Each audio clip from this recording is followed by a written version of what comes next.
율법이 육신으로 말미암아 연약하여 할 수 없는 그것을 하나님은 하시나니 곧 죄를 인하여 자기 아들을 죄 있는 육신의 모양으로 보내어 육신의 죄를 정하사 육신을 쫓지 않고 그 영을 쫓아 행하는 우리에게 율법의 요구를 이루어지게 하려 하심입니다. 하나님, 예수 그리스도의 보혈의 능력으로 구원받은 저희들이 하나님의 그 구원의 은혜를 인하여 주님 앞에 나와 예배합니다. 하나님, 우리는 연약하여 할 수 없는 그것들을 예수 그리스도께서 십자가에서 이루시고 주님께서 이루시는 그 율법의 요구를 하나님 우리가 깨달아 알며 주님과 함께 동행하여 주의 백성으로 살기를 원하며 이 자리 가운데 나와 주님의 예배하며 주의 말씀을 듣기를 사모하오니 하나님 자정하여 주시고 함께하여 주시며 홀로 영광받아 주시옵소서. 감사 찬양 영광 주님께 올려드리며 예수 그리스도의 이름으로 기도합니다. 아멘. 우리 다같이 찬송가 30장을 함께 하나님께 드리겠습니다.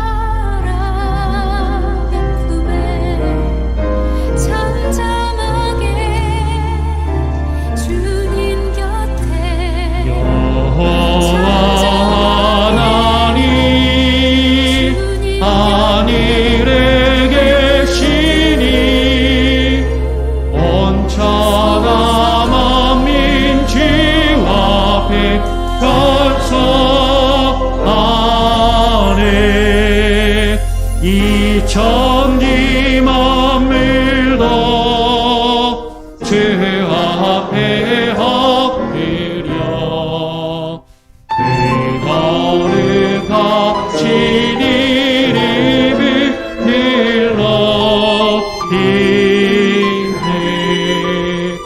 주 언약하신 것 끝까지 지키니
성시교독문 16번입니다. 시편 63편을 함께 교독합니다. 하나님이여, 주는 나의 하나님이시라. 내 영혼이 주를 갈망하며 내 육체가 주를 앙모하나이다. 내가 주의 권능과 영광을 보려 하여 이와 같이 성소에서 주를 바라보았나이다. 주의 인자가 생명보다 나음으로 내 입술이 주를 찬양할 것이라.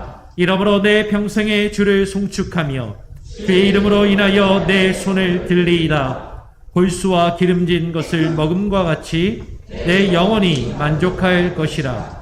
내 입이 기쁜 입술로 주를 찬송하되 내가 나의 침상에서 주를 기억하며 밤중에 주를 묵상할 때에 하오리니 주는 나의 도움이 되셨음이라. 내가 주의 날개 그늘에서 즐거이 부르리라. 아멘. 사도신경으로 우리의 신앙을 하나님과 또한 사람들 앞에 함께 고백하며 나아갑니다. 전능하사 천지를 만드신 하나님 아버지를 내가 믿사오며 그 외아들 우리 주 예수 그리스도를 믿사오니 이는 성령으로 잉태하사 동정녀 마리아에게 나시고 본디오 빌라도에게 고난을 받으사 십자가에 못 박혀 죽으시고 장사한 지 사흘 만에 죽은 자 가운데서 다시 살아나시며 하늘에 오르사 전능하신 하나님 우편에 앉아 계시다가 저리로서 산자와 죽은 자를 심판하러 오시리라. 성령을 믿사오며 거룩한 공예와 성도가 서로 교통하는 것과 죄를 사하여 주시는 것과 몸이 다시 사는 것과 영원히 사는 것을 믿사옵나이다. 아멘. 자리에 앉으셔서 찬송가 172장을 함께 찬양합니다.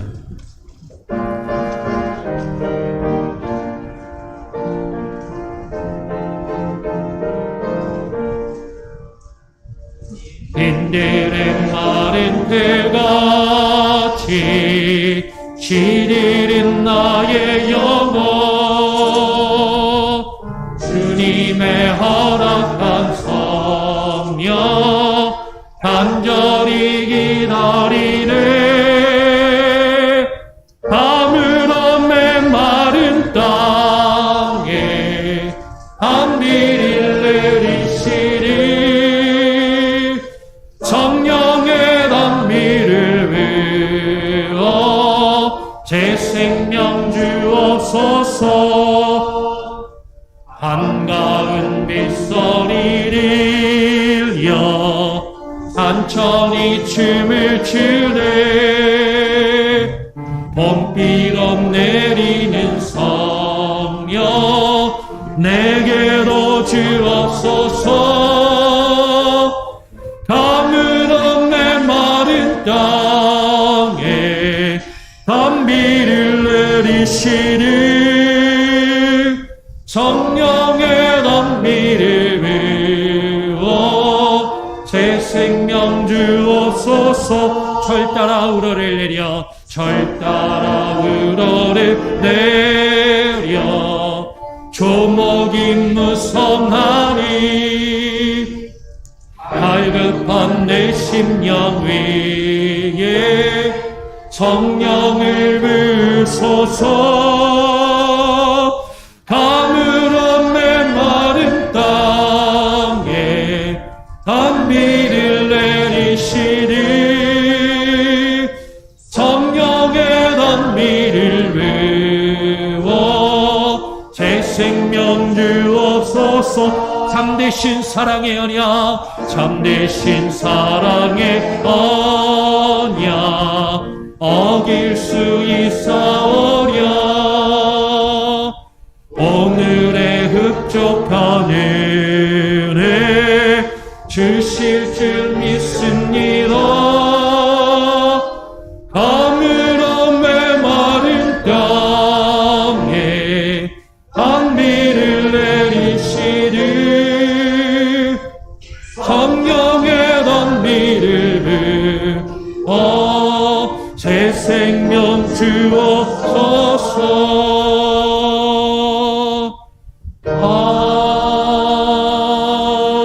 아멘. 오늘 예배를 위해서 공명숙 장로님 나오셔서 대표로 기도해 주시겠습니다.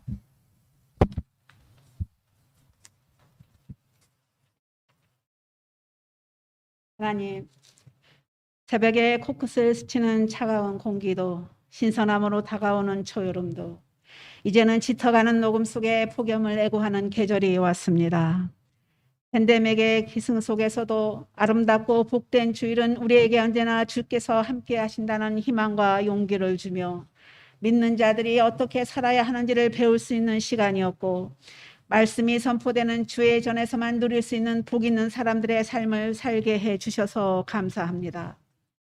우리 한 사람 한 사람이 가는 길을 오직 주께서 아시나니 우리들이 가는 길이 주님과 동행할 수 있는 좁고 협착한 길을 따라 걸을 수 있는 믿음과 선택된 자녀들이 하늘 아버지께서 주시는 평안을 누릴 수 있는 넉넉한 마음을 허락하여 주시옵소서.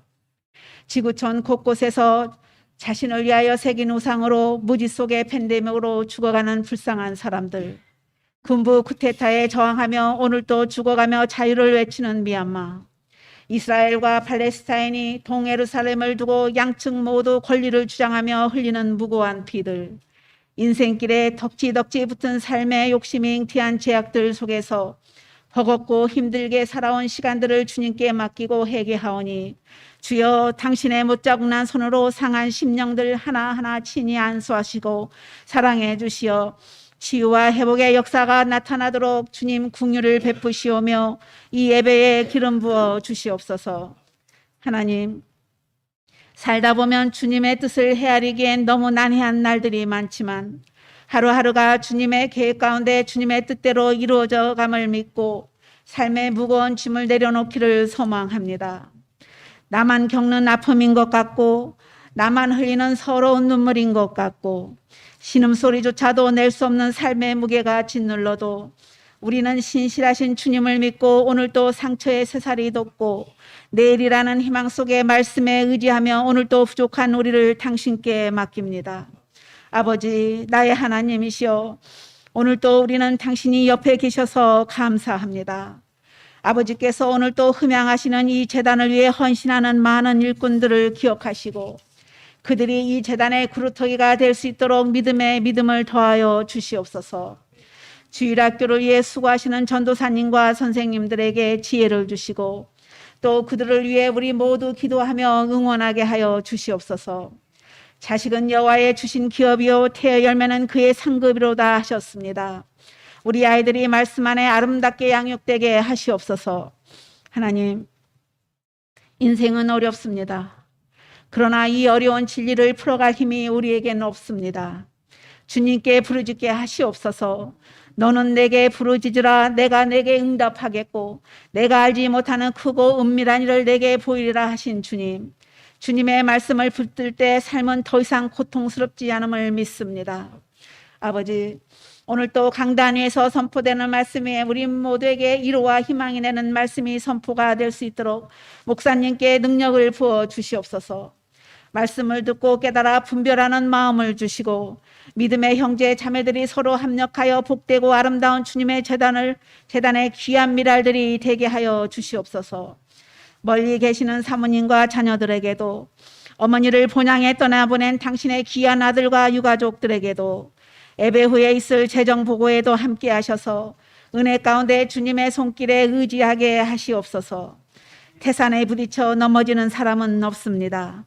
사람을 넘어지게 하는 것은 작은 흙무더기나 돌멩이에 치여 넘어집니다.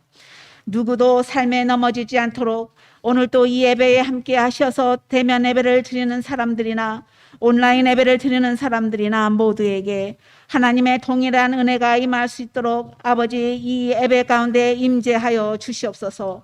당신 홀로 영광 받으시고 우리 모두에게는 삶에 다시 한번 희망을 얻는 귀하고 복된 시간이 될 수 있도록 아버지 이 예배를 흠앙하여 주시옵소서. 예수님의 이름으로 기도합니다.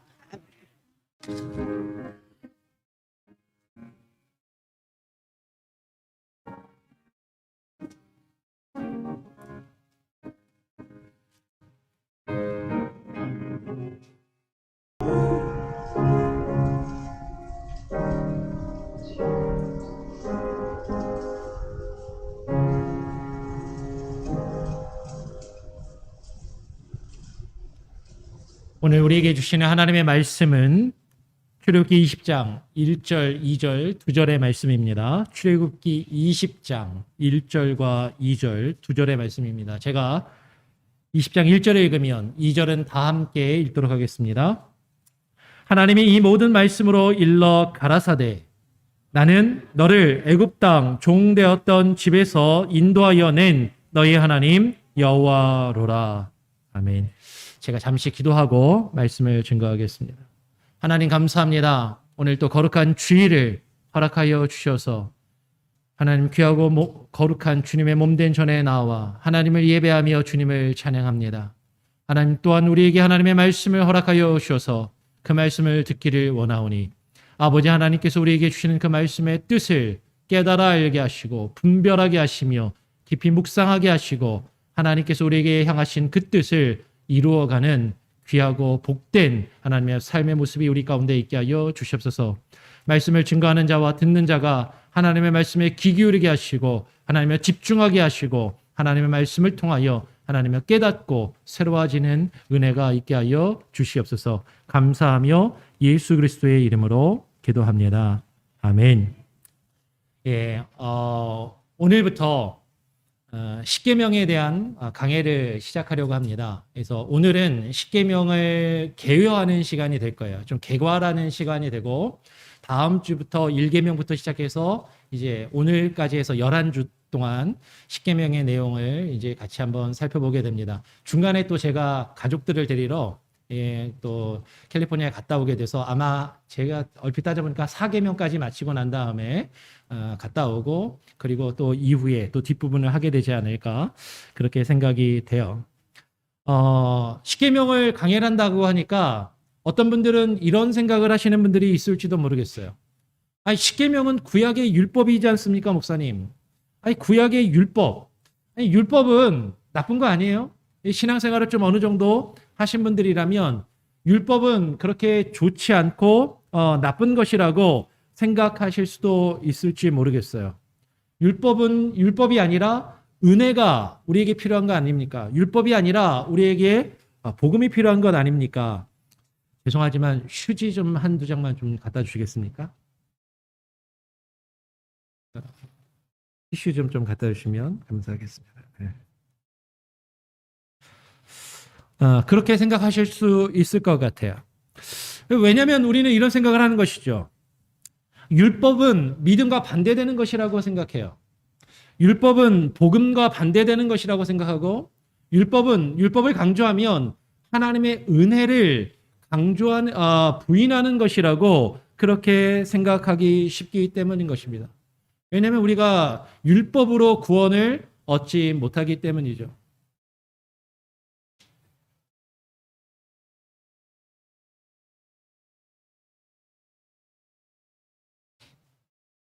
죄송합니다. 눈에 좀 뭐가 들어갔는지. 네. 우리가 율법으로 구원을 얻는 것이 아니라 우리는 믿음으로 구원을 얻기 때문에 믿음을 강조하고 은혜를 강조해야지 율법을 강조하고 율법에 대해서 배우는 것은 별로 의미가 없는 것 아닌가 이렇게 생각할지도 모르겠어요.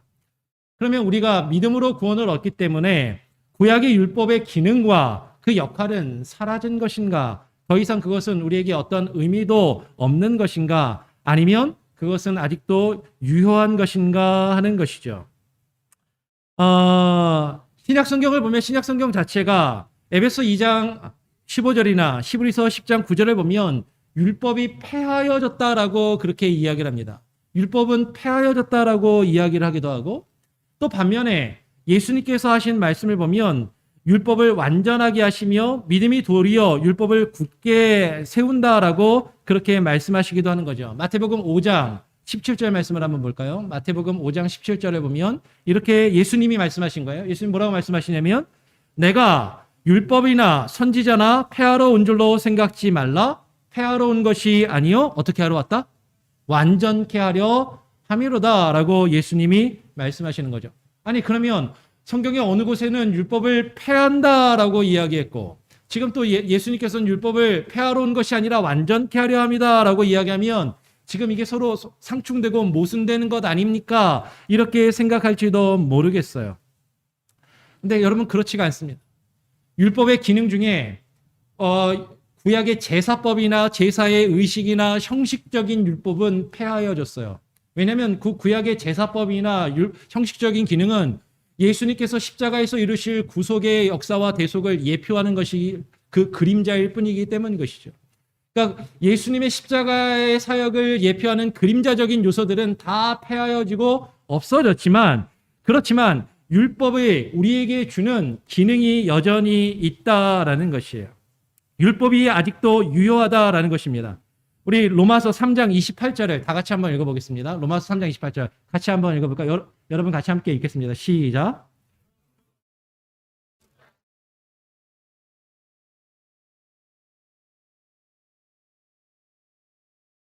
바울이 이야기하는 것이죠. 사람이 의롭다 하심을 얻는 것은 무엇에 있지 않고 율법의 행위에 있지 아니하고 믿음으로 되는 줄을 우리가 인정한다. 그럼 우리가 구원을 얻고 우리가 하나님 앞에 의로움을 얻는 것은 율법의 행위로 되는 것이 아니라 믿음으로 되는 것입니다. 믿음으로 되는 것을 우리는 인정하는 것이죠. 그러니까 율법으로 우리가 구원받는 것이 아니라 율법으로 의로워지는 것이 아니니까 그럼 그 율법은 아무런 소용이 없느냐? 오늘 3장 28절에서 이렇게 이야기하고 몇 절 뒤로 가서 3장 31절에 바울이 이렇게 이야기하는 거예요. 3장 31절 같이 한번 읽어보겠습니다. 시작. 그런즉 우리가 믿음으로 말미암아 율법을 폐하느뇨? 그럴 수 없느니라. 도리어 율법을 굳게 세우느니라. 우리가 율법으로 구원을 얻고 율법으로 이루어지는 것이 아니니까 그러면 믿음으로 구원을 얻는 것이니까 그 믿음으로 말미암아 율법을 폐하는 것이냐? 바울은 이야기하는 거예요. 그럴 수 없느니라. 그렇지 않다라는 것이죠. 오히려 그 율법을 굳게 세우느니라 라고 이야기합니다.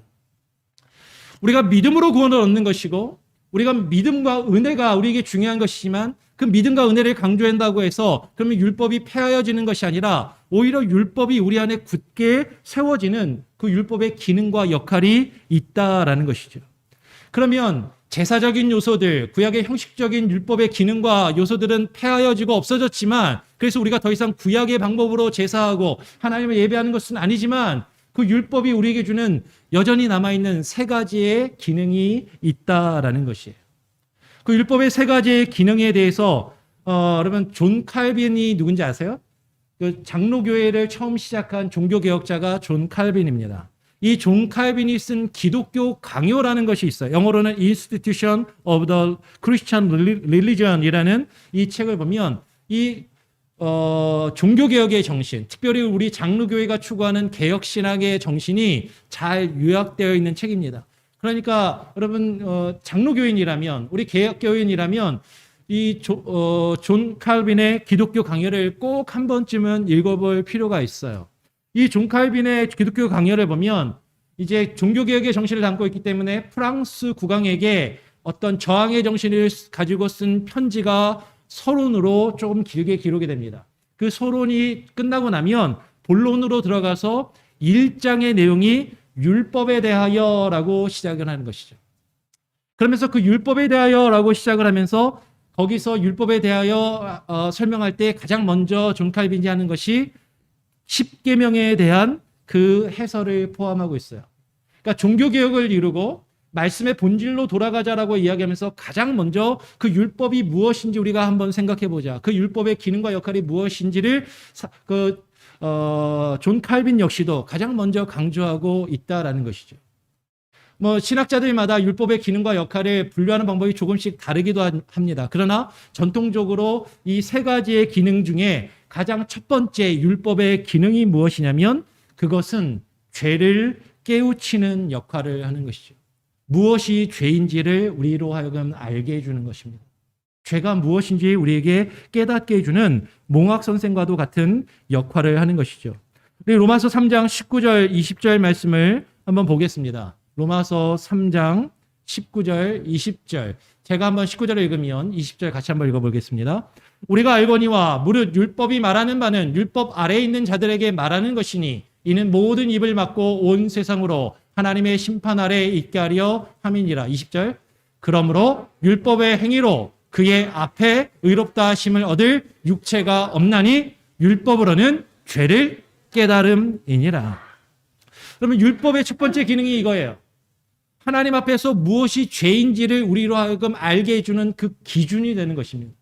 무엇이 죄인지를 우리에게 깨닫게 해주는 것이죠. 그래서 그 죄를 통해서 우리가 하나님 앞에 나중에 심판대 앞에 섰을 때 하나님 저 몰라서 이런 잘못을 지었습니다라고 변명할 수 없게 하신다라는 거예요. 하나님의 뜻이 무엇인지, 무엇이 죄인지, 그리고 그 죄를 지으면 어떤 결과를 얻는지 우리로 하여금 분명히 알게 하시는 그 역할이 첫 번째 기능이다라는 것이죠. 그래서 우리가 그 죄의 문제가 얼마나 심각한지를 깨달아 알아서 이 죄의 문제의 결과는, 이 죄의 결과는 죽음이라는 것을 깨달아 알게 되고, 그 죽음의 문제를 해결하기 위해서 우리가 어디로 향하게 만들어요? 예수 그리스도로 향하게 만드는 것이죠. 그래서 갈라디아서 3장 24절은 이렇게 이야기합니다. 이같이 율법이 우리를 그리스도에게로 인도하는 몽학 선생이 되어 우리로 하여금 믿음으로 말미암아 의롭다 하심을 얻게 하려 함이니라. 고대 그리스 사회에 이 몽학 선생이라고 번역되어 있는, 헬라어로 보면 파이다고고스라는 어떤 사람이 있었다고 합니다. 이 파이다고고스, 그러니까 파이디온 같은 거 들어보신 적 있죠? 어린아이들 교육하는 기관을 뭐 파이디온, 파이다 뭐 이런 표현을 쓰잖아요. 어린아이들을 고고스, 그러니까 말로써 가르치는 어떤 가정교사의 역할을 했던 종이에요. 노예입니다. 근데 이 노예의 역할은 뭐냐면, 어린아이가 정규 교육을 받기 전에 진짜 선생님을 만나러 가기 전까지 그 가정에서 기본적인 것을 배우게 하는 거죠. 말하는 거, 숫자를 세는 거, 간단한 글쓰기, 글 읽기, 이런 것들을, 기본적인 것을 배우고 학교에 갈 수 있도록, 그 노예 중에서도 지식이 있고 학문이 있는 노예, 그러니까 노예들도 다양했거든요, 고대 사이에. 그래서 유명한 철학자, 고대 그리스 철학자들 중에는 노예 신분이었던 사람들도 있었어요. 그러니까 그만큼 노예 중에도 어떤 학문과 지식이 있는 사람들이 있었기 때문에 그런 사람들을 통해서 자기 자녀들을 가르치게 하는 역할을 하게 했다라는 거예요. 근데 이 아이가 이제 어느 정도 자라서 진짜로 학교에 가서 진짜 참 선생을 만나러 가야 돼, 학교에 가서 배울 시기가 되면, 이 몽학 선생은 그 기본적인 것을 가르쳤다가 그 아이의 손을 붙잡고 학교로 데려다 주는 또 그런 역할도 하는 것이죠. 아이들 요새로 하면 라이드를 해주고 픽업을 하는 이런 역할을 하는 그런 노예의 신분, 그리고 그 아이가 학교에서 배우고 돌아온 것을 또 확인하고 알려주는 튜터의 역할을 하는 것이 이 파이더고고스, 몽학 선생이라는 것이에요.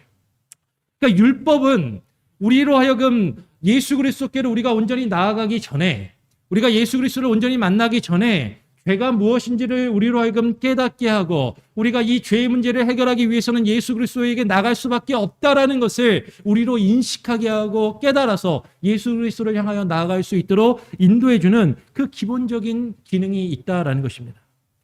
율법을 통해서 죄를 깨달아 타락한 인간이 하나님의 심판대 앞에서 그 죄를 결코 핑계하지 못하고, 하나님 앞에서 그 죄의 문제, 그 심판의 결과를 알아 이제는 그 문제를 해결하기 위해서 예수 그리스도로 우리의 방향을 전환하게 하는, 예수 그리스도를 바라보게 하는 그 역할이 첫 번째 율법의 기능이다라는 것입니다.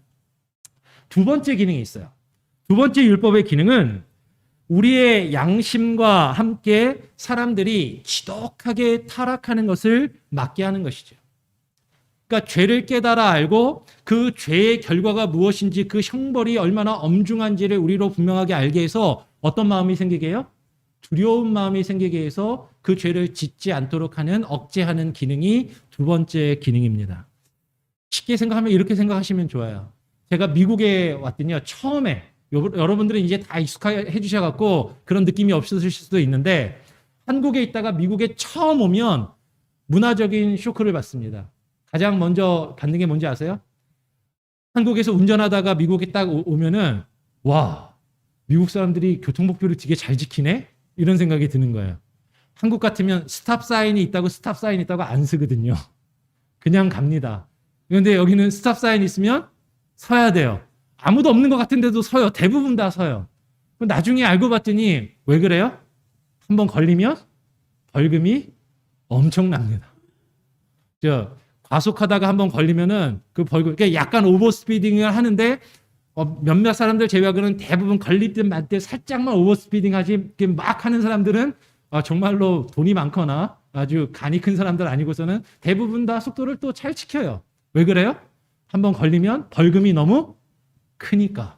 저는 미국 사람들이 아주 문화 수준이 높고 교양 수준이 높아서 그런지 알았는데, 제 1차적인 원인은 벌금이 너무 세서 그래요. 그러니까는 일단은 지키는 거죠. 저부터도 그렇게 되더라고요. 근데 율법의 기능이 그와 같다라는 거예요. 하나님 앞에서 우리가 죄를 지을 때 그 죄의 대가가 무엇인지를 깨달아 알게 되면 두려운 마음이 생기죠. 하나님을 두려워하게 됩니다. 하나님을 무서워하게 되고 내가 잘못하면 하나님께 벌을 받겠지. 이래서는 안 되겠지. 그런 마음을 갖게 해주는 것이 율법의 두 번째 기능이다라는 것이에요. 많은 사람들이 율법의 이 제1기능, 제2기능까지는 그래도 이제 익숙해요. 죄를 알고 말씀을 통해서 하나님의 뜻을 보면서 예수 그리스도를 발견하게 되고 그리고 또 하나님을 두려워하는 그 일들을 경험하게 됩니다. 그런데 율법이 우리에게 주는 더 중요한 율법의 제3번째 기능, 제3기능이 있어요. 그 제3기능은 무엇이냐면 구원받은 하나님의 백성이 그 믿음을 가지고 믿음으로써 하나님의 뜻 안에서 하나님의 뜻대로 살도록 하나님의 뜻이 무엇인지를 우리에게 알려주는 것입니다. 여러분 이것은 잘 이해하셔야 돼요. 우리가 율법을 온전히 다 지킬 수 없는 존재들입니다. 하나님의 뜻을 온전히 다 깨달아 알 수도 없고 하나님의 뜻을 온전히 다 지킬 수도 없어요. 그리고 우리가 율법을 아무리 열심히 잘 지킨다고 해도 그것으로 우리가 구원을 받거나 하나님의 백성이 될 수가 없습니다. 아까도 말씀드린 것처럼. 즉 우리는 예수 그리스도의 보혈의 능력과 하나님의 은혜로 우리는 구원을 얻은 하나님의 백성들이에요. 은혜로 구원을 받고 예수 그리스도의 보혈의 능력으로만 구원을 받습니다. 그러나 우리가 하나님께 구원받은 주님의 백성으로서 하나님 나라의 백성이라면 우리는 하나님 나라의 법을 지키고 살아야 하는 그 책임과 의무가 있다라는 것이죠. 우리가 미국에 와서 살고 있잖아요. 여러분들 중에 신분이 다양하실 거예요. 이미 미국 시민권을 가지신 분들도 있고 아니신 분들도 있고 저는 아직 시민권을 갖고 있지 않습니다. 한국 시민권자예요. 근데 제가 미국에서 살면서 미국 법을 열심히 잘 지키면 그냥 저한테 미국 시민권을 주지 않아요. 영주권도 안 주더라고요. 미국 법 잘 지키는데도 영주권도 안 줘요. 예. 근데 거꾸로 영주권을 받고 미국 시민권을 얻으면 미국 시민으로서 이 나라 시민으로서 이 나라 국민으로서 이 나라의 법을 지켜야 돼요? 안 지켜야 돼요? 지켜야 되는 거죠. 지금 그 율법의 기능이 그와 같다라는 것이에요. 우리가 하나님 나라의 백성이 되기 위해서 율법을 지키는 것이 아닙니다. 아니요, 그 율법을 온전히 다 지킬 수도 없어요. 여러분 미국 법 다 아십니까? 아니요, 우리 미국 법을 다 지키지도 못해요. 우리가 그 법을 지킨다고 우리에게 시민권을 주는 것도 아니에요. 우리가 하나님의 법을 다 알지도 못하고 하나님 나라의 그 법을 다 지킬 수도 없습니다. 그런데 우리가 하나님 나라 백성이 되면 우리가 하나님께 구원받은 하나님의 백성이라면 그 하나님 나라의 법을 지켜야 할 의무와 책임이 있다라는 것이죠. 오늘 로마서 8장 3절 4절은 이렇게 이야기하는 것이에요. 로마서 8장 3절 제가 한번 3절을 읽으면 4절 다 같이 한번 읽어볼까요? 로마서 8장 3절 율법이 육신으로 말미암아 연약하여 할 수 없는 그것을 하나님은 하시나니 곧 죄를 인하여 자기 아들을 죄 있는 육신의 모양으로 보내어 육신의 죄를 정하사 4절 육신을 좇지 않고 그 영을 쫓아 행하는 우리에게 율법의 요구를 이루어지게 하려 하심이나. 로마서는 복음 중에 복음 중에 꽃이라고 불립니다. 그리고 그 로마서 중에서도 가장 핵심이 되는 부분을 대부분의 많은 사람들은 로마서 8장이라고 이야기를 해요. 그 로마서 8장에서 지금 사도 바울은 분명하게 이야기하고 강조하는 것이죠. 하나님께서 자신의 아들을 죄 있는 육신의 모양으로 이 땅 가운데 보내신 이유가 있다라는 것이에요. 하나님께서 예수 그리스도를 우리를 위해서 이 땅에 보내신 이유가 있다라는 거죠. 예수님께서 이 땅에 오셔서 죄 없는 그분이 우리를 대신해서 죄를 지고 십자가에 죽으셔서 우리의 죄의 문제를 해결하시고 십자가에 못 박혀 죽으신 그 이유와 목적이 분명하게 있는데 그게 뭐라고요? 오늘 4절에 그 영을 쫓아 행하는 우리에게 율법의 요구를 이루어지게 하려 하심이다라고 말씀합니다. 우리는 하나님의 그 말씀과 그 율법의 요구를 온전히 이룰 수 없는 존재들이에요. 육신이 연약하여서 율법으로 통하여서는 율법이 육신으로 말미암아 연약하여 할 수 없는 그것을 우리는 온전히 지킬 수 없는 그 율법의 본질을 하나님께서 우리에게 이루시기 원하는 그 율법의 참된 의미를 우리는 지킬 수 없어서 예수님께서 십자가에서 그것을 완성하시고 성취하셨다는 거죠. 예수 그리스도의 보혈의 능력으로 그리고 예수께서 우리에게 허락하신 그 성령의 능력과 성령의 인도하심으로 우리가 그 율법의 법을, 그 율법의 요구를, 그 율법이 우리에게 말씀하는 그 본질을 이루기 원하시는 것이 하나님이 우리를 구속하시고 우리를 구원하신 그 본래적인 뜻이라는 것이에요. 그러니까 여러분, 율법의 형식이 아닙니다. 율법의 행위가 아니에요. 율법의 겉으로 드러나는 어떤 행동이나 일들을 통해서 우리가 구원을 얻는 것이 아니라, 우리가 그것을 아무리 잘 지킨다고 해서 구원을 얻을 수 있는 것은 아니지만, 우리가 하나님께 그 십자가의 보혈의 은혜와 능력으로 구원을 얻은 이후에 구원 얻은 주님의 백성이라면 그 율법이 우리에게 요구하시는 하나님의 뜻, 율법이 우리에게 말씀하는 그 율법의 본질과 그 율법의 요구를 하나님은 우리가 이루어 가기를 원하신다라는 거죠. 그것이 그 율법이 가지고 있는 세 번째 기능이다라는 것이. 그래서 우리 장로교회가 장로교회 전통에서 세례를 주고 세례 문답을 할 때, 그러면 세례 문답 중에 십계명에 대해서 묻고 십계명에 대해서 배우고 십계명을 믿는지를 묻고 그 십계명을 지킬지에 대해서 확인을 하는 그 이유가 이와 같은 맥락에 있다라는 것이에요. 십계명이 어떤 구약의 형식적인 율법을 지키는 것이 아니라 그 안에 담겨 있는 율법의 본질의 의미를 우리가 깨달아 알고 그것을 지키기를 원한다라는 거죠. 그래서 십계명 강해를 오늘부터 해가지고 앞으로 10번을 거쳐서 각 한 계명씩 함께 나누기를 원하는 겁니다. 지금 이제 십계명 강해를 왜 하게 되는지 그걸 설명을 드린 거예요. 그래서 이제 십계명 개요로 오늘 이제 본론으로 돌아가게 되면 조금 이제 십계명이 어떻게 구성이 되어 있고 어떻게 분류가 되는지를 말씀을 드릴 겁니다. 그런데 여러분, 십계명이 우리 개신교회하고 천주교회하고 나누는 법이 다른 거 혹시 아세요?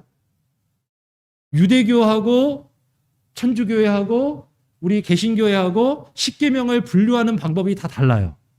왜 그러냐면 십계명이 지금 출애굽기 20장에 기록되어 있잖아요. 근데 출애굽기 20장을 잘 읽어보십시오. 출애굽기 20장 안에는 제1계명은 이거다라고 제1계명은 이라는 말이 없어요. 제2계명은 이라는 말이 없어요. 그냥 쭉 기록됩니다. 그러니까 몇 절부터 몇 절이 어느 절이 1절이고 어느 절이 2절인지 그 본문 안에 정확하게 구별이 되어 있지 않으니까, 기록되어 있지 않으니까 이거를 나누는 방법이 다르더라라는 거죠. 천주교회, 로마 캐톨릭 교회는 십계명을 어떻게 나누냐면 우리처럼 우리는 이제 1계명이 3절이잖아요. 3절부터 이제 1계명이 시작됩니다. 너는 나 외에는 다른 신들을 내게 있게 말지니라. 이게 우리 1계명인데, 그리고 2계명은 뭐죠? 4절부터 6절까지 해서 우상을 만들고 우상을 숭배하지 말라. 1계명은 나 외에 다른 신을 내게 두지 말라. 2계명은 우상을 만들고 숭배하지 말라. 이게 우리는 1, 2계명이잖아요. 근데 천주교회는 이 1, 2계명을 합쳐가지고 제1계명이라고 이야기를 합니다. 네, 이 두 개를 합쳐갖고 제1계명이라고 해요. 천주교회가 이 1, 2계명을 합쳐갖고 3절부터 6절까지를 하나의 계명으로 보는 이유가 재미있어요. 왜냐하면 하나님께 대한 계명이 우리 개신교식으로 하면 몇 개예요? 4개인데 4개는 하나님께 어울리는 숫자가 아니라는 거죠. 하나님은 삼위일체 하나님이시니까 하나님한테는 3개가 어울려. 그러니까는 계명을 하나님께 대한 해당하는 계명을 3개로 만들기 위해서 1, 2계명을 합쳐갖고 1계명이라고 하고 2계명, 3계명, 우리가 쉽게 말하면 3계명이 2계명이 되는 거고 하나씩 땡겨지는 거예요. 아니, 그러면 10계명이 아니라 몇 계명이에요? 하나, 2개가 합쳐졌으니까 9계명이잖아요. 계명이 9개밖에 없는데 그럼 어떻게 10계명이냐? 맨 마지막에 10번째 계명을 둘로 나눠놨습니다. 10번째 계명이 뭐냐면 내 이웃의 집을 탐내지 말라라는 것인데, 출애굽기에서는 이게 하나의 절로, 하나의 센텐스로 되어 있는데, 요거를 신명기 5장 21절에 보면 이게 약간 이제 다르게 되어 있거든요. 신명기에 따라 가지고 9계명은 내 이웃의 아내를 탐내지 말지니라가 9계명이고 천주교회는, 그리고 10계명은 내 이웃의 소유를 탐내지 말지니라라고 그렇게 우리가 말하는 10계명을 9계명하고 10계명으로 둘로 쪼개놨어요. 이게 천주교회는 10계명이 그렇게 다릅니다. 그런데 여러분, 신명기도 10계명이 있지만 우리는 보통 10계명 하면 출애굽기 20장을 보통 본단 말이에요. 그죠?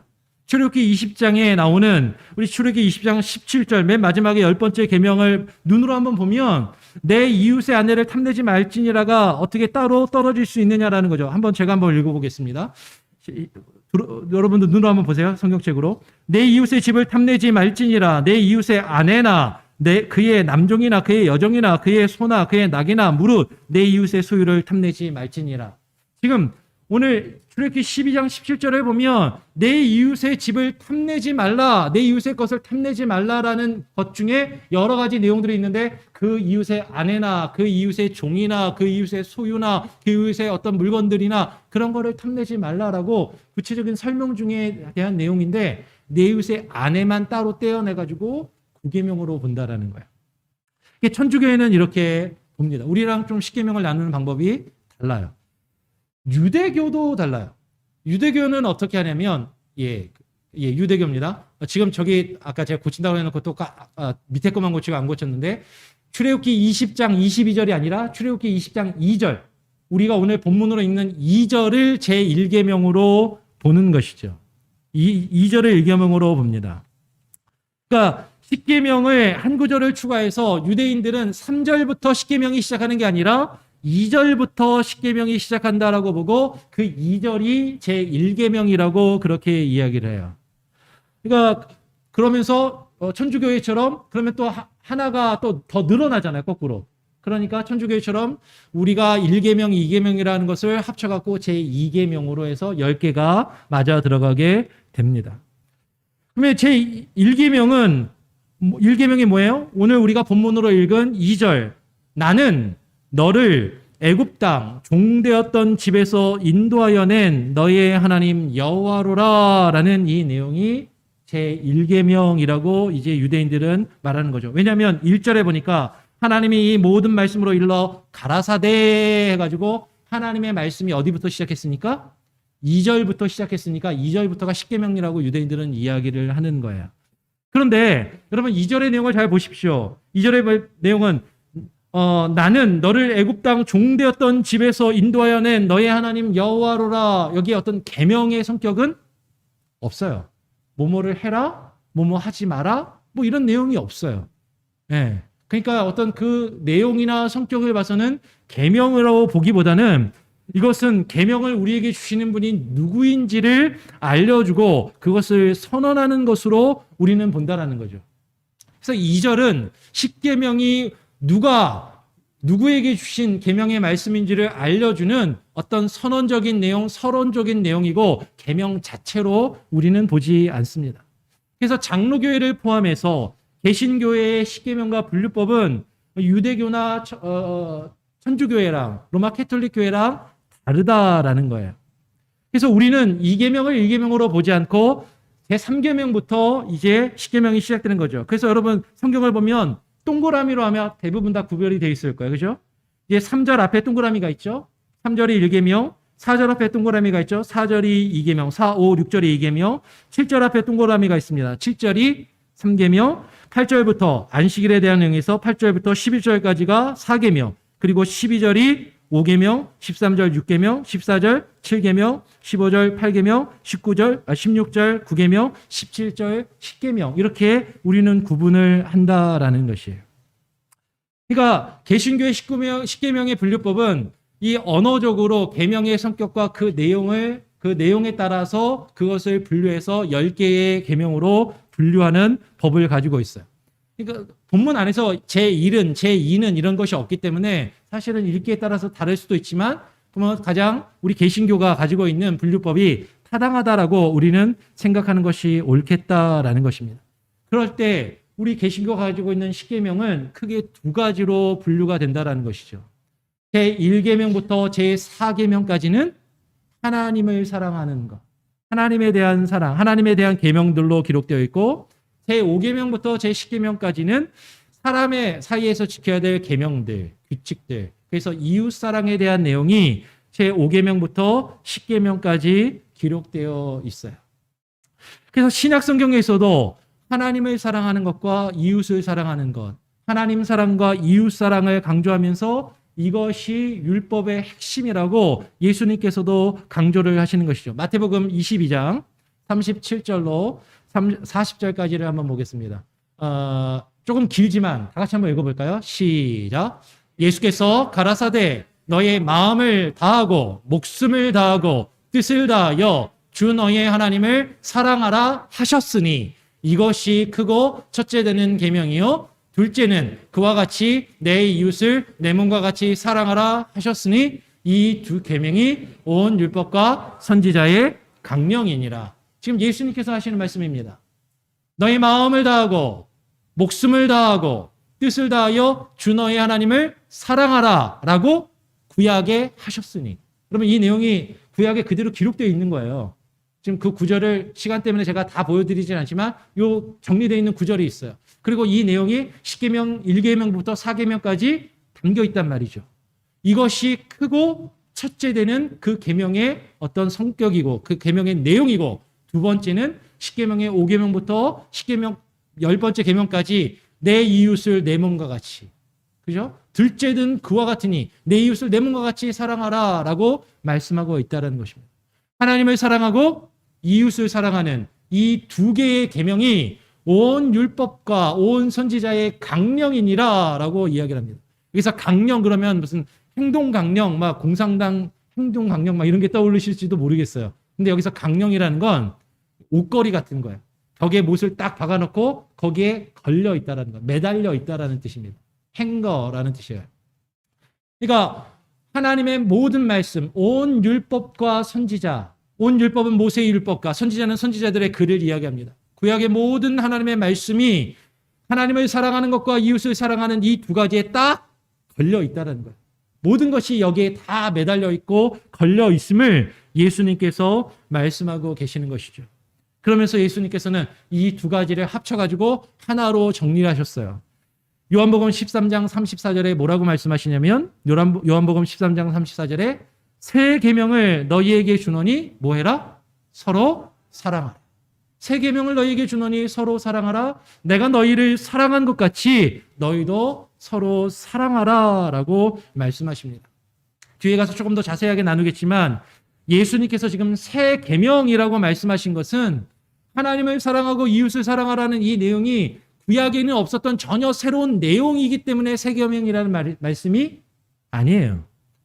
이것이 왜 새 계명인가? 구약에도 이미 주어진 내용이고 구약 성경에도 이미 기록된 내용이고 이미 구약의 10계명에도 있는 내용인데 이것이 왜 새로운 계명인가? 우리의 죄악된 인간의 본성으로는 그 하나님을 사랑하고 이웃을 온전히 사랑할 수 없다라는 거죠. 우리의 육신이 연약하여서 이룰 수 없는 그 율법의 요구를 우리는 이룰 수 없기에 하나님이 그것을 이룰 수 있는 새로운 법을 주셨는데 그게 뭐예요? 십자가의 법입니다. 예수 그리스도의 은혜와 그 보혈의 능력으로 성령의 인도하심 안에서 우리의 의지와 우리의 노력으로 이루어가는 것이 아니라 그리스도의 보혈과 성령의 인도하심을 따라 그 일들을 이루어 갈 수 있게 하셨기에 이것이 새 계명이다라는 거예요. 뒤에 가서 조금 더 보겠습니다. 우리가 할 수 없는 그것을 예수 그리스도께서 십자가에서 온전히 성취하시고 온전히 새로운 방법으로 이루셨기에 이것이 새 계명이다라는 거죠. 그 계명의 내용이 변한 게 아니에요. 그 계명을 이루는 방법이 변한 겁니다. 하나님께서 우리에게 이루시기 원하는 하나님의 사랑과 이웃을 사랑하는 그 내용 자체가 변한 것이 아니라 우리가 그것을 어떻게 이룰 수 있는가, 우리가 도저히 그것을 이룰 수 없기에 우리가 그것을 이룰 수 있는 새로운 길을 우리에게 주신 것이 예수 그리스도요, 예수 그리스도의 십자가라는 것이죠. 그러면 우리는 이제 십계명에 대해서 우리 함께 이제 조금 더 살펴보면서 오늘 우리가 개론으로 살펴볼 2절의 성격을 어떻게 이해할지를 함께 나누도록 하겠습니다. 그러면 하나님께서 십계명을 2개의 돌판에 주셨어요. 그죠? 2개의 돌판에 주신 이유가 무엇입니까? 하나님께서 십계명을 2개의 돌판에 주셨다는 내용이 출애굽기 32장 15절이나 34장 1절, 신명기 10장 1절 여러 곳에 2개의 돌판이라는 게 강조가 됩니다. 왜 2개의 돌판에 주셨을까요? 아마 성경 공부를 좀 하시거나 아마 이런 얘기를 들어보신 분들이 있을 거예요. 아까 얘기한 대로 하나님 십계명이 둘로 나누어지는데 1계명부터 4계명까지는 하나님 사랑, 5계명부터 10계명까지는 이웃 사랑이니까 1계명부터 4계명까지 하나님에 대한 내용이 첫 번째 돌판에 기록되어 있고 그리고 5계명부터 10계명까지가 이제 이웃 사랑에 대한 내용이니까 두 번째 돌판에 기록되어 있다라고 그런 이야기나 설명을 들으신 분들도 있을 거예요. 근데 성경에는 그런 내용이 써 있지 않아요. 성경에는 그런 내용은 없어요. 그냥 두 개의 돌판에 이 편과 저 편에 쓰여 있다라고 기록합니다. 그러면 왜 두 개의 돌판에 주셨을까? 그것은 십계명의 성격, 십계명의 본질을 우리가 이해하면 잘 알 수 있게 되는 것이죠. 그러면 십계명은 하나님께서 구원하신 그 백성과 맺으신 하나님과 그 백성 사이의 언약, 하나님께서 언약을 세우시는데, 계약을 세우시는데, 커버넌트, 그 언약을 세우시는데 그 언약의 증거로서, 그 언약의 증포로서, 그 언약을 체결하는 언약서, 계약서로서 하나님이 십계명을 주셨다라는 것이죠. 그러면 출애굽기는 두 개의 돌판을 가리켜서 뭐라고 이야기하냐면 증거판이라고 이야기를 합니다. 성경은 십계명의 두 개의 돌판을 증거판이라고 이야기하고 혹은 언약의 두 돌판, 언약의 판, 그 언약의 증거판이라고 이야기를 하는 것이죠. 출애굽기 32장 15절을 한번 보겠습니다. 출애굽기 32장 15절을 보면 이 두 개의 돌판을 증거판이라고 그렇게 얘기를 해요. 제가 한번 읽어볼게요. 모세가 돌이켜 산에서 내려오는데 증거의 두 판, the two tablets of the testimony, 이 두 개의 돌판이 그 손에 있고 그 판에 양면 이편 저편의 글자가 있다라고 기록해요. 그리고 40장 20절에도 동일하게 얘기를 합니다. 여러분 지금 십계명이 만약에 1계명부터 4계명까지는 첫 번째 돌판, 그리고 5계명부터 10계명까지는 두 번째 돌판에 기록됐다고 하면은 이게 내용이 많으니까 나눠서 썼나 보다. 그리고 이게 좀 1계명부터 4계명까지가 조금 기니까 1계명부터 4계명까지는 한 돌판에 쓰고 5계명부터 10계명까지는 또 한 돌판에 썼나 보다. 이렇게 생각하실 수도 있어요. 그런데 한번 여러분 지금 눈으로 한번 여러분 성경책을 보십시오. 1계명부터 4계명까지가 3절부터 몇 절까지예요? 3절부터 11절까지예요. 그냥 글자 수를 보세요. 내용이 엄청나게 많아요. 근데 오히려 계명 수는 5계명부터 10계명까지지만 5계명부터 10계명까지는 글자 수가 몇 개 없어요. 이게 짧아요. 근데 이 얼마 안 되는 내용을 그 판의 크기가 얼마나인지 글씨를 얼마나 크게 썼는지 모르지만 앞뒤로 빽빽하게 쓸 게 없어요. 네. 근데 지금 두 개의 돌판에 앞뒤로 그 글자를 꽉 채워서 썼다라고 오늘 출애굽기 32장 15절은 이야기를 하고 있다라는 것이죠. 이것을 1계명부터 4계명, 5계명부터 10계명까지를 나눠서 첫 번째 돌판, 두 번째 돌판에 썼다라는 내용은 성경에는 아무런 내용도 없지만 성경에서 우리가 발견할 수 있는 건 이것이 증거의 판이다라는 겁니다. 증거라는 거죠. 여러분 증거의 판이 두 개인 이유는 구약의 율법을 따르는 것이에요. 구약의 율법에 따르면 증거는 확실하고 참된 증거는 한 사람이 이야기한다고 그것은 진리가 될 수 없어요. 쉽게 말하면 재판을 할 때 증인이 몇 명 이상이어야 돼요? 둘 이상이 증인이 세워져야 그 내용이 인정이 될 수 있다라는 것이죠. 그래서 요한복음 8장 17절을 보면 예수님께서 이렇게 말씀하셨어요. 너희 율법에도 두 사람의 증거가 참되다 기록하였으니. 그러니까 누군가를 고소하거나 누군가 재판을 할 때 한 사람이 이야기한다고 해서 그것을 그냥 무조건 받아들여 주지 않는다라는 거죠. 두 사람 이상이 똑같은 이야기를 하고 똑같은 내용이 있어야 그것이 증거의 효력이 있다는 겁니다.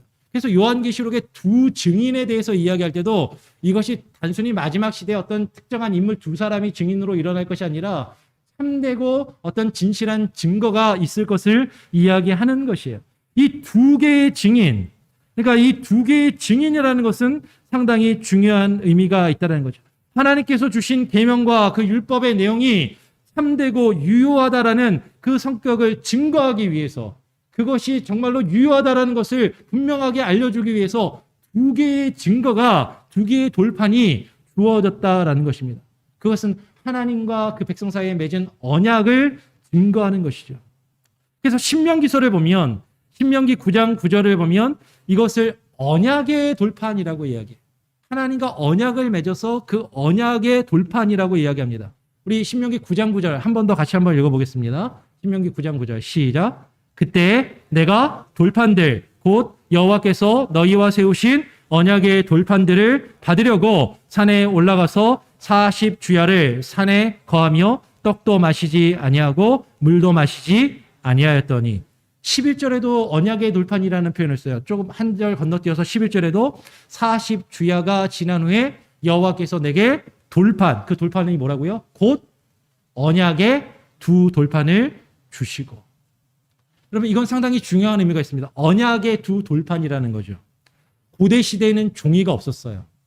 종이 대신에 판에다가 글을 썼습니다. 그러니까 이 판은 종이와도 같은 역할을 하는 것이죠. 언약판, 언약의 돌판, 그러니까 오늘날로 치면 종이에요. 언약서라는 거죠. 언약서. 언약을 세우면서 그 언약서를 썼다라는 거예요. 하나님과 계약을 맺으면서 계약서를 썼다라는 것이죠. 여러분 계약을 쓸 때 계약의 당사자들 간에 그 계약이 유효하려면 그 내용이 똑같은 내용으로 카피를 최소한 몇 개 이상 만들어야 돼요? 2개 이상 만들어야 되는 거예요. 계약의 당사자 간에 그 내용이 똑같아야 됩니다. 똑같은 내용을 2개를 쓰는 거예요. 그리고 그것을 서로가 하나씩 나누어 갖는 거죠. 그래야 나중에 이 계약이 유효하다는 것을 증명할 수 있는 증거가 되는 거죠. 최소한 2개예요. 거기에 변호사가 들어가면 변호사 거도 하나 더 들어가고, 그죠? 거기에 브로커가 들어가면 브로커 것이 또 들어가고, 이렇게 계약서를 쓸 때 똑같은 내용으로 쓰고 있다는 거예요. 그러니까 2개의 돌판은 사실은 똑같은 내용의 2개의 돌판이 그 증거로서 기록되어서 주어졌을 것이다라는 것입니다. 하나님께서 이렇게 2개의 돌판을 유효한 증거로서 계약서로서 주신 이유가 뭐냐라는 거예요. 하나님과 우리가 계약을 맺고 있는데 그 계약을 통해서 지금 아까 첫 번째 처음에 율법의 3가지의 기능에 대해서 말씀을 드렸습니다. 기억이 나시나요? 율법의 3가지 기능. 하나님과 우리가 계약을 맺고 언약을 맺고 이 언약서를 통해서 그 언약의 내용이 무엇인지를 우리에게 깨달아 알게 하신다는 것이죠. 그래서 우리가 하나님 앞에서 우리의 죄에 대하여 심판에 대하여 결코 핑계치 못하게 하시는 기 위해서 이 언약서를 주셨다라는 거예요. 그리고 이 기능을 통해서 2번째 기능 뭐라고요? 이 언약을 깨면 우리가 이러한 형벌을 받는구나. 계약서를 쓰고 어떤 한쪽이 이 계약을 파기하게 되면 이 계약을 깬 쪽이 이런 책임을 져야 되고 이런 배상을 해야 된다라는 그런 내용을 담겨 있는 것처럼 지금 이 계명을 통해서 우리가 하나님과의 그 언약 관계 속에 들어가 있고 이것을 어기게 됐을 때 우리가 어떤 형벌을 받을지를 분명하고 명확하게 우리에게 증거해 주는 그 기능이 이 계명이다라는 거죠.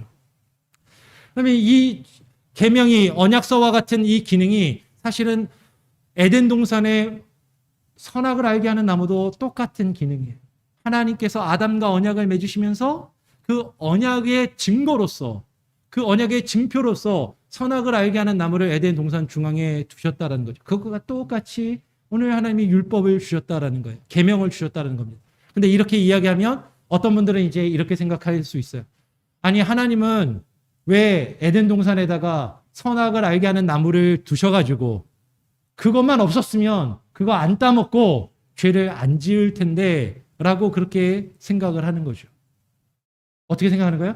하나님은 왜 우리에게 율법 같은 걸 주셔가지고 그 율법이 없으면 우리가 율법 때문에 죄 가운데 들어가고 율법 때문에 하나님께 심판을 받는 저주를 받는 일은 없을 텐데 왜 그런 율법 같은 거를 우리한테 주셔갖고 우리를 이렇게 힘들게 하시나 이런 생각을 할 수 있다라는 거예요.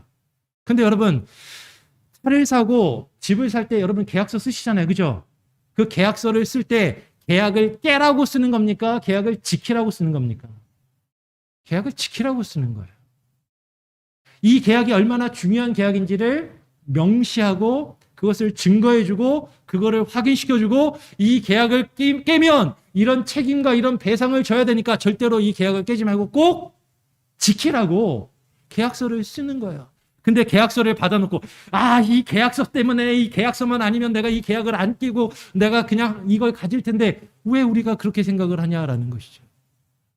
하나님께서 우리에게 선악을 알게 하는 나무를 주신 것도 하나님께서 우리에게 율법을 주신 것도 하나님의 뜻이 하나님과 우리가 맺은 그 언약이 무엇인지를 우리가 분명히 알고 그것을 지키라고 주신 거예요. 그걸 깨라고 주신 게 아닙니다. 근데 우리는 그 율법을 받아서 체험하고 범죄하고 유혹되어서 우리 스스로 그 죄를 그것을 깨는 범죄함을 지었다라는 것이죠. 그래서 우리에게 중요한 율법의 제 세 번째 기능이 중요하다라는 거예요. 오히려 하나님과의 그 하나님의 언약 백성은 하나님께 구원받은 백성에게는 율법의 세 번째 기능이 뭐라고요? 하나님의 나라 백성으로서 그분의 뜻을 깨달아 알아 그것을 이루어 가야 한다라는 것이죠. 우리가 구원받은 하나님의 백성이라면 그분의 법을 따라서 살아야 할 권리와 의무가 있다라는 것입니다. 그런 차원에서 이 십계명의 성격이 하나님과의 계약서이고 그 계약을 이야기하는 계약서의 성격을 20장 2절이 설명해 준다는 거. 계약서 제일 앞에 뭘 쓰죠? 계약의 당사자가 누군지를 쓰는 겁니다. 갑이 누구고 을이 누군지, 파트 A가 누구고 파트 B가 누군지를 설명해 주는 거죠. 이 계약의 주체가 누굽니까? 나는 너희 하나님 여호와니라. 이 계약서를 제시하고 있는 분이 여호와 하나님이라는 것을 우리에게 분명하게 알게 해주는 거예요. 이 짧은 십계명에 너희 하나님 여호와라는 말이 5번이나 나옵니다. 그리고 그냥 여호와라는 말이 3번 더해서 여호와라는 이름이 8번이나 나와요. 여러분 기억나십니까? 출애굽기를 시작하면서 여호와 하나님의 이름에 대해서 설명을 드렸어요. 이 여호와는 하나님께서 언약을 맺으시고 언약 백성과의 관계 속에서 자신을 드러내시는 이름이라고 말씀을 드렸습니다. 여호와라는 그 이름을 하나님께서 택하신 그 백성과 그 언약 관계를 우리에게 드러내시고자 한다라는 것이죠. 그리고 이 언약의 대상은 누구예요? 하나님께서 애굽 땅 종되었던 집에서 인도하여 냄을 받은 그 하나님의 백성에게 주어지는 언약이다라는 것입니다. 여러분 언약은 특별히 계약이라고 이해를 하시는 게 좋습니다. 그냥 약속이 아니라 계약은 상대방을 동등하게 인정할 때 계약을 하게 되는 거예요. 여러분 집에서 키우는 애완견 이뻐하시죠? 근데 혹시 애완동물하고 계약하시는 분 계십니까? 아무리 이뻐해도 나랑 다른 인격이에요. 다른 존재예요. 근데 하나님이 우리와 계약을 맺으셨다는 것은 우리가 도저히 하나님과 계약을 맺을 수 없는 그런 죄악된 존재들이고 너무나도 보잘것없는 존재들이지만 하나님이 우리를 대등하게 여겨주신다는 거예요. 그리고 우리와 계약을 맺으시고 언약을 맺으셨습니다. 그래서 이 언약은 일방적인 언약이에요. 내가 하나님께 요구해서 얻어내는 계약이 아니라 하나님이 우리에게 일방적으로 주신 하나님이 주체이시고 우리가 대상이 되는 그 언약. 그러나 하나님이 우리를 인격체로 인정하시며 우리와 맺으신 그 언약을 우리는 발견하게 되는 것이죠. 그래서 우리는 출애굽기 20장 2절을 통해서 하나님께서 우리에게 주신 그 언약의 주체이시고 그 언약을 그 계명을 우리에게 명령하실 권리와 그 하나님의 주권이 있음을 우리가 깨달아 알고 우리는 그것에 복종해야 할 의무와 책임이 있음을 선언하는 내용이 출애굽기 20장 2절입니다. 여기서 분명한 계명은 구원받은 하나님의 백성이 여호와께서 우리의 하나님이 되시고 우리는 그분의 백성이 되는 그 언약 관계에 들어간다라는 것이죠. 구원받기 위해서 다시 말씀드려요. 우리가 구원받기 위해서 율법과 계명을 지키는 것이 아니라 우리가 구원받은 하나님의 백성이기 때문에 그 주의 백성으로서 그 법을 지켜야 하는 시민법의 성격이 있다라는 것입니다. 이 말씀을 정리합니다. 여러분 우리가 하나님의 구원받은 백성이라면 우리가 하나님을 믿고 예수 그리스도와 하나님을 사랑하는 자들이라면 우리는 그 계명을 지켜야 한다라는 것이에요. 요한복음 14장 15절은 이렇게 이야기합니다. 너희가 나를 사랑하면 나의 계명을 지키리라. 여러분 하나님 사랑하십니까? 여러분 예수님 사랑하십니까? 우리가 하나님을 믿고 하나님께 구원받은 백성이라면 우리가 하나님을 사랑한다면 예수님을 사랑한다면 예수님 말씀하시는 거예요. 나의 계명을 지키리라. 한 번만 말씀하신 게 아닙니다. 조금 더 뒤에 가서 14장 21절에 나의 계명을 가지고 지키는 자라야 나를 사랑하는 자니 나를 사랑하는 자는 내 아버지께 사랑을 받을 것이요 나도 그를 사랑하여 그에게 나를 나타내리라. 여러분 예수님 사랑하신다 그랬죠. 하나님 사랑하신다 그랬죠. 누가 하나님을 사랑하는 사람이라고요? 주의 계명을 가지고 지키는 자라야 주님을 사랑하는 사람인 것입니다. 그것을 우리에게 요구하고 계신다는 거죠. 마지막으로 요한2서 1장 6절을 읽고 마칩니다. 요한2서 1장 6절 같이 한번 읽어볼까요? 시작. 또 사랑은 이것이니 우리가 그 계명을 쫓아 행하는 것이요 계명은 이것이니 우리가 처음부터 들은 바와 같이 그 가운데서 행하려 하심이라. 그러면 그 계명이 무엇입니까? 그 계명은 사랑이에요. 사랑은 이것이니 하나님을 우리가 사랑한다면 그 계명을 쫓아 행해야 되는데 그 계명이 뭐냐면 6절을 먼저 읽었는데 그 앞에 5절을 보니까 그 계명은 서로 사랑하는 것입니다. 이 계명이 새 계명같이 너에게 쓰는 것이 아니라 우리에게 이미 주어진 거예요. 10계명의 내용에서부터 이미 우리에게 주어진 내용입니다. 처음부터 우리에게 주어진 하나님의 뜻이에요. 근데 우리가 그거를 이해하지 못하고 그것을 깨닫지 못하고 우리가 그것을 이루지 못하니까 예수님께서 십자가에서 그것을 이루시고 우리로 깨닫게 하시고 이루게 하셨다라는 거예요. 그래서 그것이 새 계명이라는 것입니다. 그래서 여러분 이제 다음 주부터 해서 한 계명씩 우리가 살펴볼 거예요.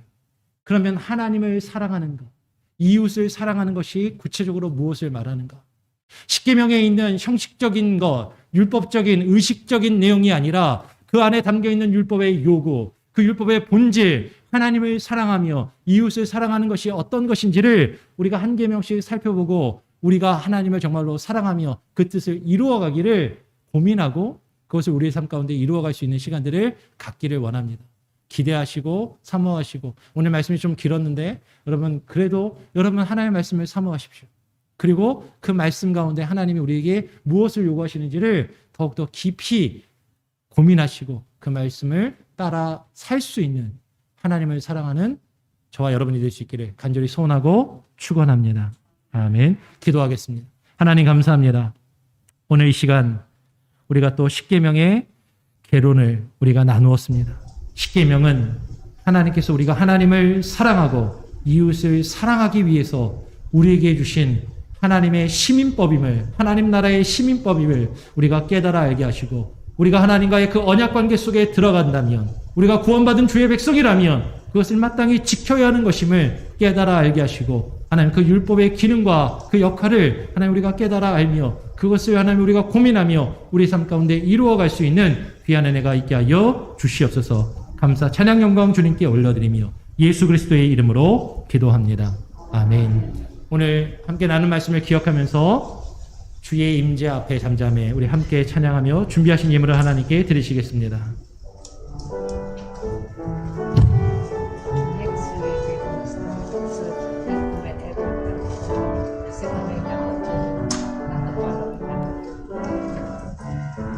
주의 임재 앞에 잠잠해 주 여기 계시네. 와서 모두 급혀 경배해 신령과 진리로 순결하신 주님, 순결하신 주님, 거룩한 전에 주의 임재 앞에 잠잠해 주 여기 계시네. 주의 영광 앞에 잠잠해 주의 영광 앞에 잠잠해 주의 빛이네. 와서 한 불 태우시며 영광의 곽스네. 주 영광 찬란해 주 영광 찬란해. 빛 대신 우리와 주의 영광 앞에 잠잠해 주의 빛 비치네. 주의 능력 앞에 주의 능력 앞에 잠잠해 주 역사하시네. 죄사하고 치유하시는 죄사하고 치유하시네. 놀라운 주의 주 믿는 믿는 자에게 주 믿는 자에게 능치 못한 없네 주의 능력 앞에 잠잠해 주 역사하시네.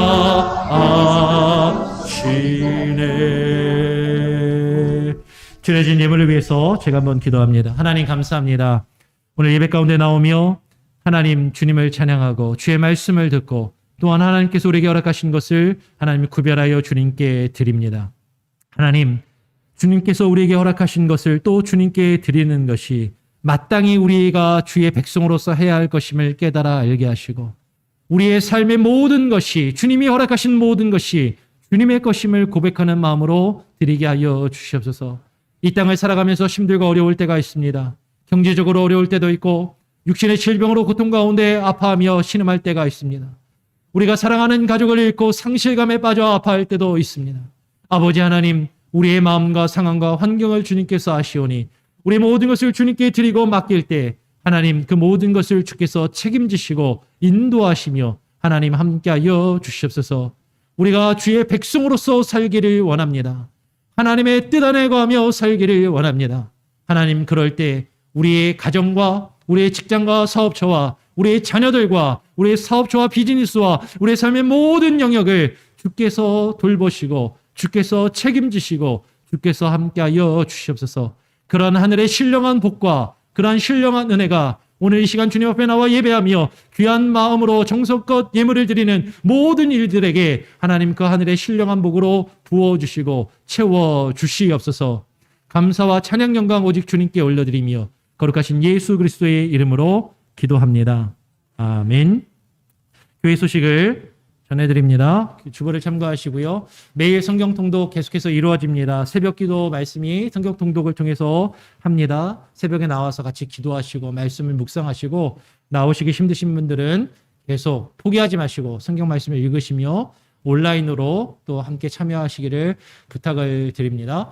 오늘 정기 재직회가 예배 끝나고 바로 있겠습니다. 그래서 재직되시는 분들은 가시지 마시고 다 남아주시고 바로 재직회에 참여해 주시기를 부탁드립니다. 1월부터 4월 달까지 재정 보고가 있겠고 그리고 재직들과 또 간단히 또 나눌 내용이 한두 가지 있습니다. 기억해 주시기를 바랍니다. 내일은 오순절입니다. 교회 달력을 보시면 달력에 영어로 조그맣게 샤브옷이라고 써 있을 거예요. 그 샤브옷이 77절 오순절이라는 뜻입니다. 내일이 오순절이고 오순절 다음에 돌아오는 주일, 다음 주일은 성령감림 주일입니다. 여러분 그렇게 기억을 해주시면 될 것 같고요.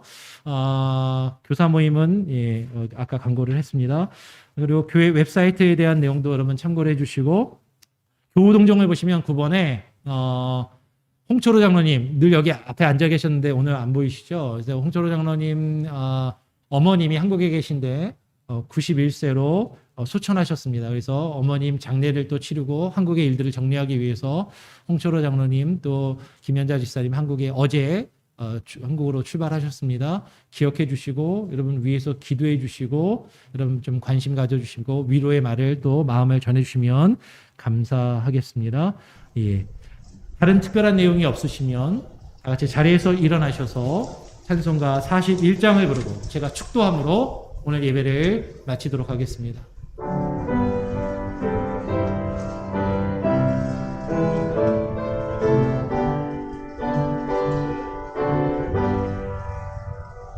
큰 영광 등에 계신들 나 찬송하이다.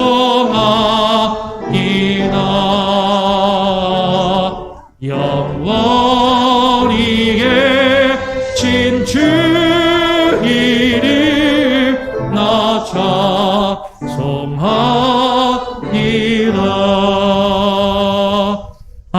한없이 크신 능력을 나 찬송하니다.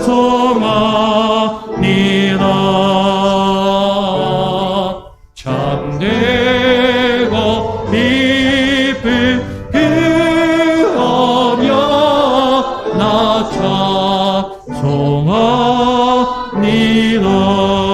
온 천지 창조하신 온 천지 창조하시나 그 말씀이 있어 영원히 면치 않는 특함이 나옵니다. 애원이와 신심서 날 불러주시고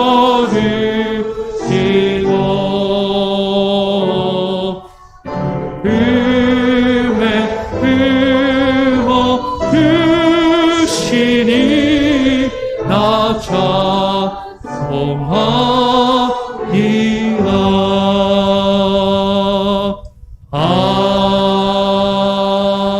아멘.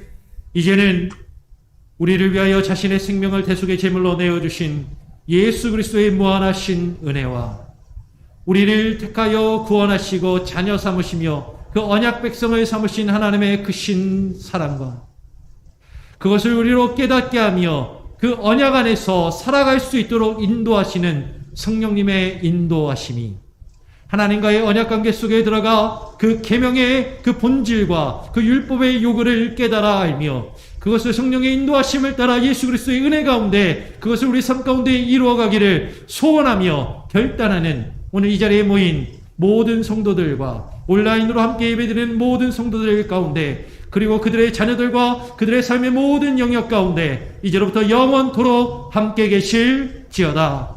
아멘.